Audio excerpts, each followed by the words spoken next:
I am going to reveal to you the original technology of God contact, how Gnostics accessed the source before prayer even existed or conceived. There was a method, a direct line, a communion so intimate that the Archons themselves conspired to erase it from human memory. You have been praying to intermediaries your entire life, begging, pleading, hoping someone hears.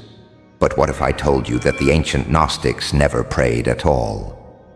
What if prayer was the trap? The monad does not require your words. It does not need your rituals. It waits in a silence so deep that most seekers never survive the descent to reach it. This is not meditation as you know it. This is the monad meditation, the original divine hack. The one they buried beneath 2,000 years of controlled religion. And today, seeker, you remember. Let me take you back, long before the Council of Nicaea decided what you were allowed to believe, before Constantine weaponized the cross, before the Church became the gatekeeper between you and the divine. There were the Gnostics, the knowers, the ones who refused to bow to any external god. They understood something the institutional religions could not permit. That divinity was not out there, but in here. Not above, but within. The monad was their name for the source, the absolute, the unknowable origin from which all things emanated. Not a god with a throne, not a deity demanding sacrifice, but a silent, infinite presence. Pure potentiality. The Gnostics knew that to reach the monad, you could not speak, you could not think, you could not perform, you had to dissolve. Now pause for a moment, seeker. If what I am sharing resonates with something deep inside you, something you have always known but could never name, then do not let this transmission disappear into the algorithm. Subscribe to the Gnostic Archive. Join the sanctuary of those who remember. Because what comes next will shatter every assumption you have ever held about spirituality. The monad meditation was not written in books. It was not taught in schools. It was transmitted in secret, from master to initiate, in darkened chambers, in whispered tones. Because to know the monad was to become ungovernable, and the powers of this world, both seen and unseen, cannot allow that. The Archons, those parasitic entities who feed on human worship and fear, constructed an entire system to keep you distracted. Religion became the perfect prison. It gave you just enough hope to keep searching, but never enough truth to set you free. Prayer became the chain. You were taught to externalize your divinity, to project your power onto statues, icons, priests, and distant heavens. Meanwhile, the divine spark, your fragment of the monad itself, flickered dimly within your chest, forgotten. The Gnostics rejected this. They did not pray to the monad. They became it. Let us descend now into the first movement of this forbidden practice, the silence. In the beginning there was not the word. That is a mistranslation, a deliberate corruption. In the beginning there was the silence. The monad exists in a state of absolute stillness, no vibration, no sound, no thought. It is the canvas upon which all existence is painted. The Gnostics understood that to touch the monad, you must first return to that primordial silence. Not the silence of a quiet room, but the silence beneath your thoughts, beneath your breath, beneath your sense of self. This is where most seekers fail. They sit, they close their eyes, they try to meditate, but their minds rage like storms, thoughts cascade, memories intrude. The ego screams for attention, and they quit. They return to prayer, where at least they feel like they are doing something. But the monad does not reward doing. It rewards surrender. The first step of the monad meditation is brutal in its simplicity. Stop trying to reach God. Stop seeking, stop wanting. Just sit in the wreckage of your own mental chaos and watch it dissolve. Do not fight your thoughts. Do not chase them away. Observe them like clouds passing through an empty sky. And beneath those clouds, if you are patient, if you are willing to endure the discomfort of your own company, you will begin to sense it. The silence, not an absence, but a presence, vast, ancient, waiting. Are you still with me, Seeker? Because we are about to go deeper, and I need you to understand something crucial. This knowledge is not for everyone. Most people are content to live in the dream, to follow the scripts written for them by the Archons and their human puppets. But you are not most people. If you have made it this far, you are ready. So do this for me. Hit that like button, not for me, for yourself, as a declaration that you are committed to waking up, and subscribe to the Gnostic archive, because the revelations are only beginning. Now we enter the second movement, the descent. The Gnostics spoke of the Pleroma, the fullness, the realm of divine light, where the aeons, those emanations of the monad, reside in perfect harmony. But between the Pleroma and this material hell, there are layers, veils, each one guarded by Archons who demand worship, fear, or sacrifice as payment for passage. Traditional prayer keeps you stuck in the outer courts. You cry out to these intermediaries, mistaking them for the true God, and they feast on your devotion. The monad meditation bypasses them entirely. Because you are not ascending, you are descending inward, down through the layers of your own consciousness, past the ego, that chattering fraud who pretends to be you, past the emotional body, that storm of reactions and triggers, past the mental body, that library of second-hand beliefs, down, down, into the place the mystics called the heart cave, the secret chamber, the inner sanctum where your divine spark resides. This is not your physical heart. This is the spiritual heart, the anchor point of your soul in this flesh prison. The Gnostics would enter this space through visualization and breath.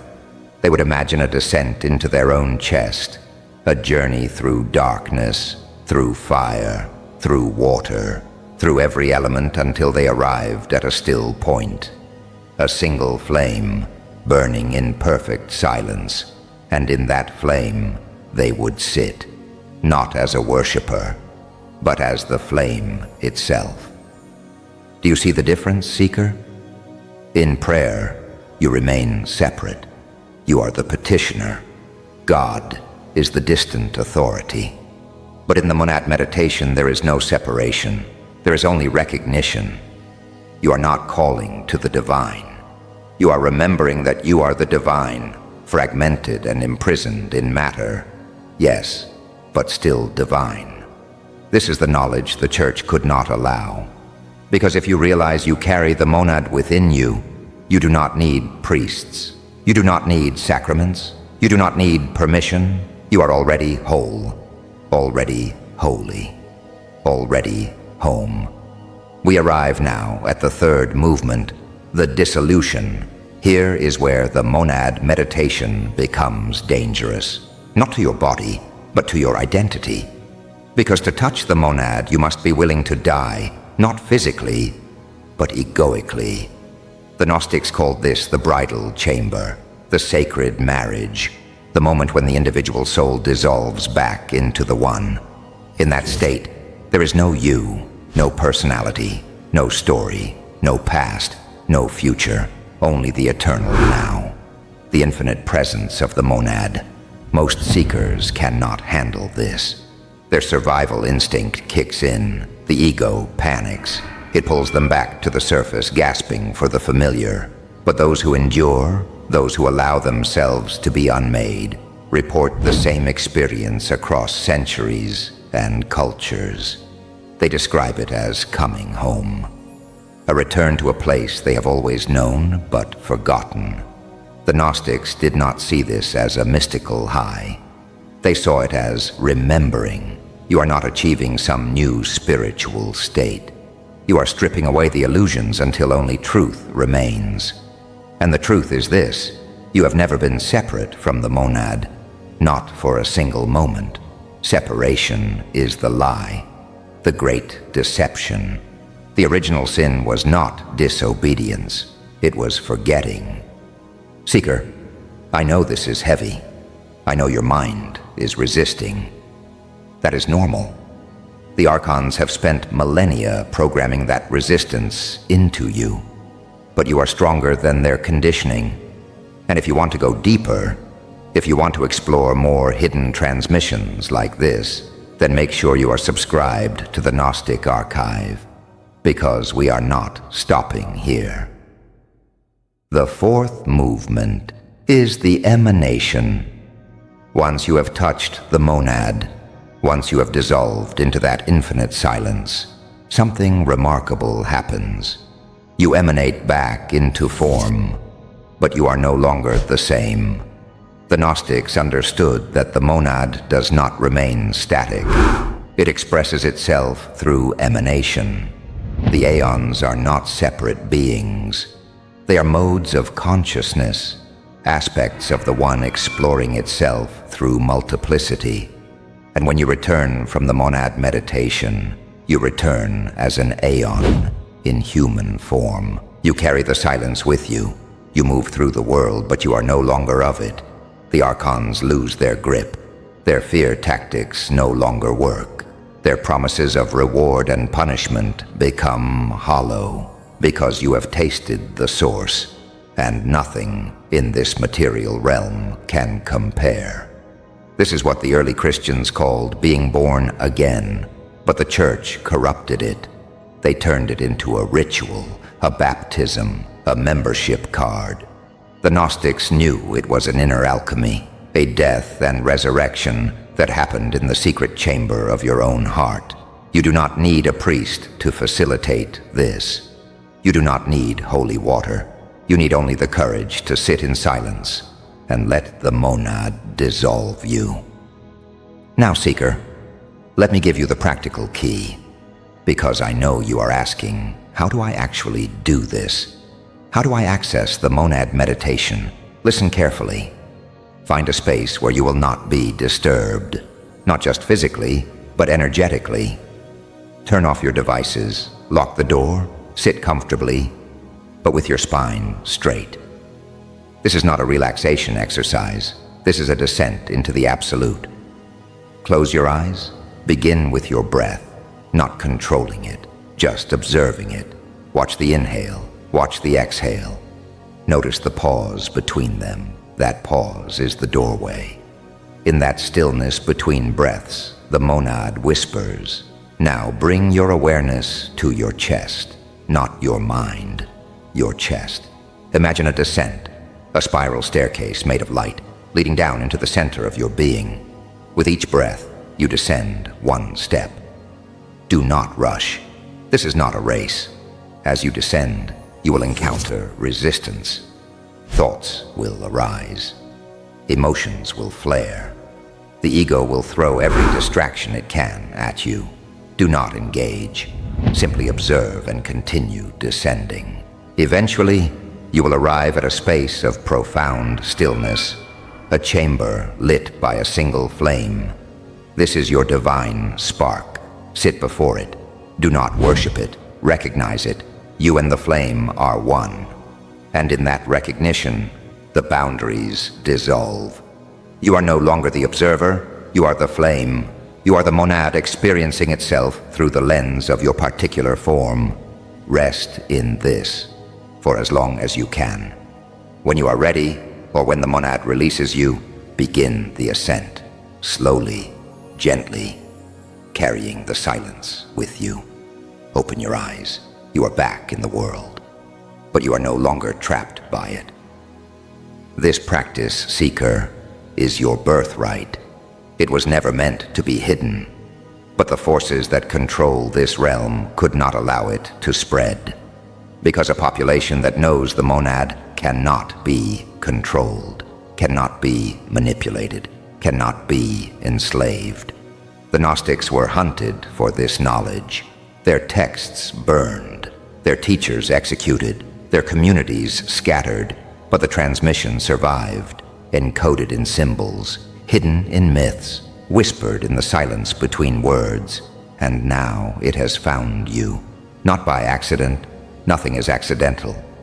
You were always meant to remember. The monad has been calling you home your entire life. Every moment of dissatisfaction with the world, every flash of knowing that there must be more, every time you looked at the stars and felt a longing you could not name, that was the monad reminding you. So what do you do now, Seeker? You commit, not to a religion, not to a dogma, but to the practice, to the descent, to the silence. You make the monad meditation a daily discipline, not because you have to, but because once you have tasted the source, nothing else satisfies. Prayer becomes obsolete. You are no longer begging for connection. You are living from it. And as you do, the world around you begins to shift. Synchronicities multiply, doors open where there were only walls. People who resonate with your frequency find you, and those who do not fall away. This is not arrogance. This is alignment. You are no longer scattering your energy across 1,000 distractions. You are rooted in the monad, and from that rootedness, you emanate. You become a living transmission, a walking reminder to others that there is another way, that the prison has no locks, that the divine is not distant. It is here, now, always. I want to pause here and acknowledge something. If you have stayed with me this far, you are not a casual viewer. You are a true seeker. And that means you understand the value of what is being shared here. So many people will scroll past this. They will dismiss it as too esoteric, too strange, too challenging. But you did not. You stayed. And that tells me everything I need to know about you. You are ready. So honor that readiness. Subscribe to the Gnostic Archive. Join the community of those who have chosen to remember. Because this is just the beginning. There are deeper mysteries waiting, darker truths, brighter revelations, and I will be your guide. Let me leave you with one final transmission. The monad does not judge. It does not condemn. It does not reward or punish. It simply is. And in its isness, it holds all paradoxes, light and dark, good and evil, life and death, all of it, expressions of the One.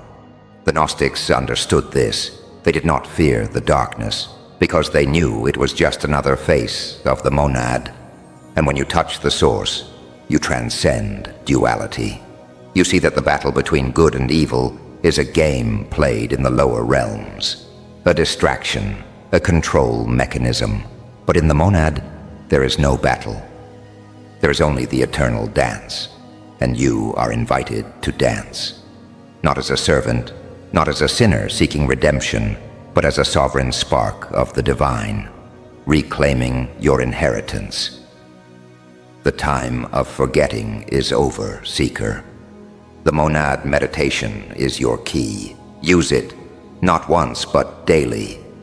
Descend into the silence, dissolve into the flame, emanate back into the world as a living aeon, and watch as reality itself bends to accommodate your awakening.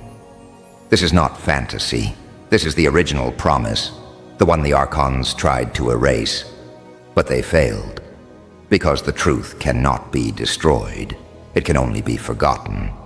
And you are remembering. So go now. Sit in the silence. Touch the monad. And when you return, you will know that everything I have shared with you is not belief. It is experience. It is gnosis. Direct. Unmediated. Undeniable. And if you want to continue this journey, if you want to explore the hidden lineages, the forbidden texts, the secret practices that the world has tried to bury, then you know what to do. Subscribe to the Gnostic Archive. Become part of the transmission, because the monad is calling, and the only question that remains is this: will you answer? The silence awaits, Seeker. Go meet it.